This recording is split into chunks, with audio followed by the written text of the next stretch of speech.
At one point or another, we've been to a buffet, and at one point or another, most of us have loved them. For me, it was when I was a kid. It was a magical place where I could get chicken tenders, pizza, and cake all on the same small plate.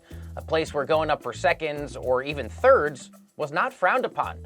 But now looking back, these buffets can be pretty gross. Sure, the food is presumably cooked to acceptable standards, but it can sit out behind those sneeze guards for hours. Not to mention the issues that arise when an unknown number of unwashed hands touch the same serving utensils. And that's not just my germophobia. Buffets have been responsible for virus outbreaks like multiple E. coli flare-ups and the largest outbreak of hepatitis A in US history.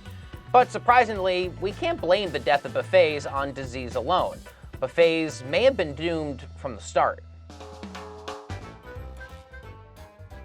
Buffets have been around for centuries, but the business of buffets is fairly recent.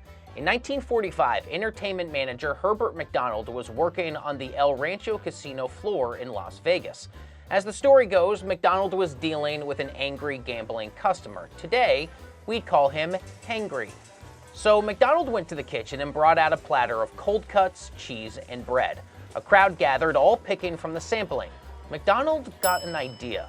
His Buckaroo Buffet offered casino patrons cold cuts, salad, seafood, and, quote, every possible variety of hot and cold entrees to appease the howling coyote in your innard, end quote.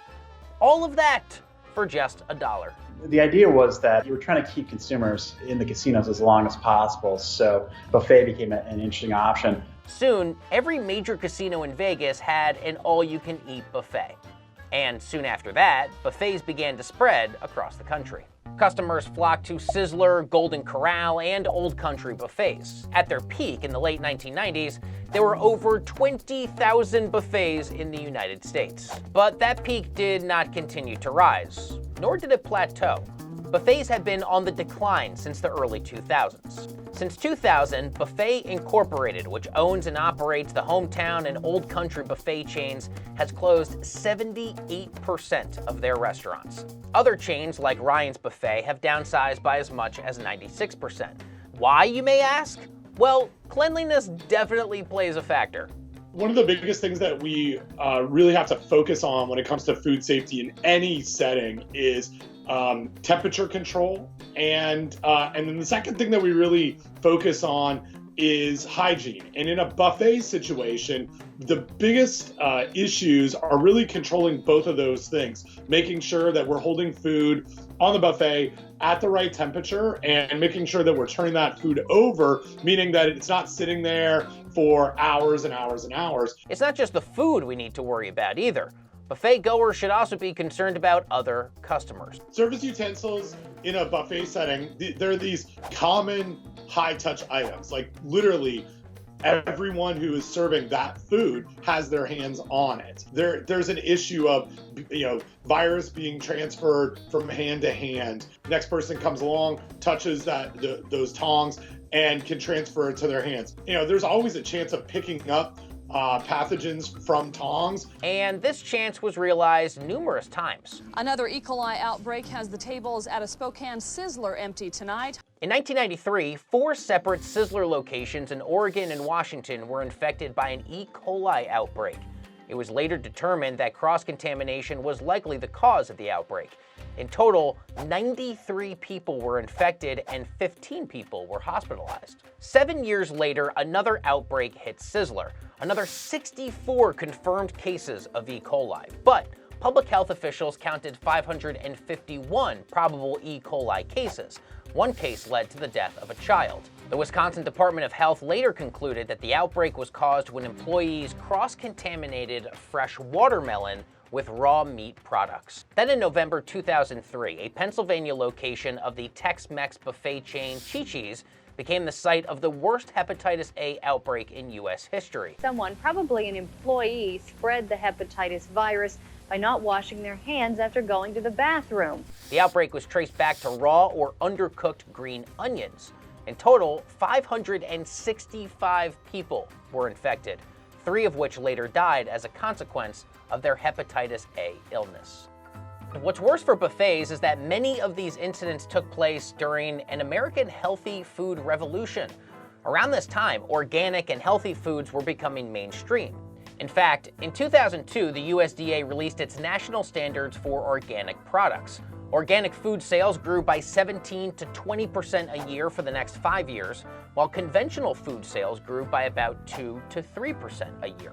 By 2003, organic foods could be found in nearly 20,000 natural food stores and 73% of conventional grocery stores in the United States.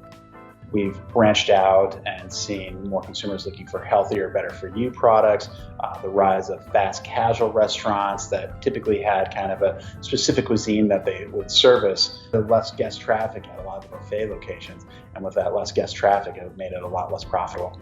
Buffets tried to evolve, but even some of their healthy options didn't fit the bill. For example, in many cases, vegetables are tossed with oils to make them look appealing. So even though you thought you were making a healthy decision, they were probably riddled with hidden calories. Much of the food industry has been able to adapt to changing consumer habits, but not buffets. And that's because of the business model. To understand why the buffet business model is faulty, let's compare it with a traditional sit-down restaurant. Any restaurant has 3 main expenditures: staff, food, and rent/utilities. In a traditional sit-down restaurant, a third of costs go to wait staff, a third goes to food costs, and roughly 20% goes to rent and utilities, leaving most restaurants with remaining margins of roughly 10 to 15%. Restaurants reach these profit margins by selling their foods at marked up prices, usually threefold to cover the salaries for the waitstaff and other expenditures. So if you buy a $60 steak at a restaurant, it's likely the restaurant paid about $20 for it. Buffets similarly have these same 3 core expenditures: staff costs, food, and rent/utilities.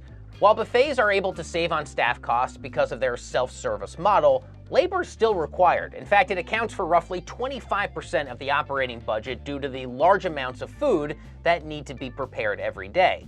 The food itself accounts for roughly 45% of a buffet's budget. Buffets have to order large quantities of a sprawling variety of food. Basically, what they save on labor costs is spent on additional food costs. However, because of the fixed price all-you-can-eat model, buffets cannot upcharge for specific items like traditional restaurants do. Profit margins were thin. I mean, that's pretty common across the restaurant industry to begin with.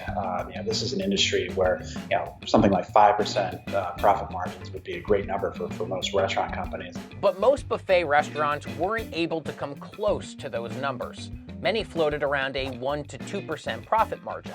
And lastly, buffet locations tend to be larger than traditional sit-down restaurants in order to accommodate as many guests as possible. When you throw in the same kind of rent, and typically these are going to be larger facilities than what you're typically dealing with for a casual dining restaurant, and then kind of the other expenses too. That's where you get that low single-digit margins for it. And finally, a new competitor entered the fray.